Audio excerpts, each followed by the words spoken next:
Nelle ultime 4 settimane abbiamo raggiunto l'apice dell'inverno 2018-2019 ed è stato un tempo orribile. Pioggia, neve, vento, 9 gradi sotto zero e il mio mood più o meno era così.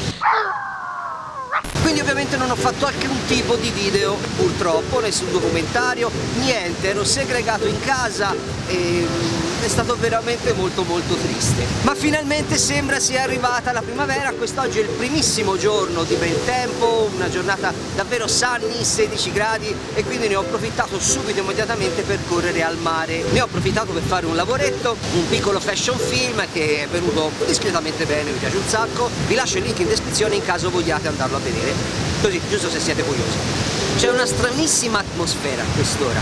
Se si guarda verso l'orizzonte c'è una specie di nebbiolina bassissima, con tutti questi tronchi che sono stati portati sulla spiaggia dalle maree. Lo scenario è davvero apocalittico, è molto suggestivo ed ha un fascino davvero unico.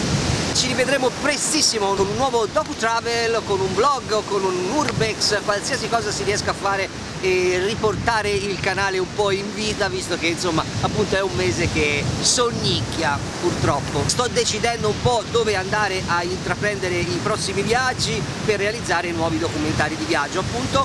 E a maggio ho sicuramente una tappa a Berlino, non vedo l'ora, per me Berlino è un luogo magico, un luogo che ho davvero dentro, è diventato parte di me. Mi raccomando, se non l'avete ancora fatto, iscrivetevi al canale e soprattutto accendete quella campanellina che vi appare subito dopo l'iscrizione, perché senza quella non potete rimanere in contatto e non venite soprattutto allertati quando si carica un nuovo video e rischiate di perdervi delle belle cose. Dalla costa toscana e dalla bellissima Versilia per oggi è tutto, noi ci vediamo nel prossimo video per una nuova avventura sempre su Trip to Me. Keep in touch, bye bye!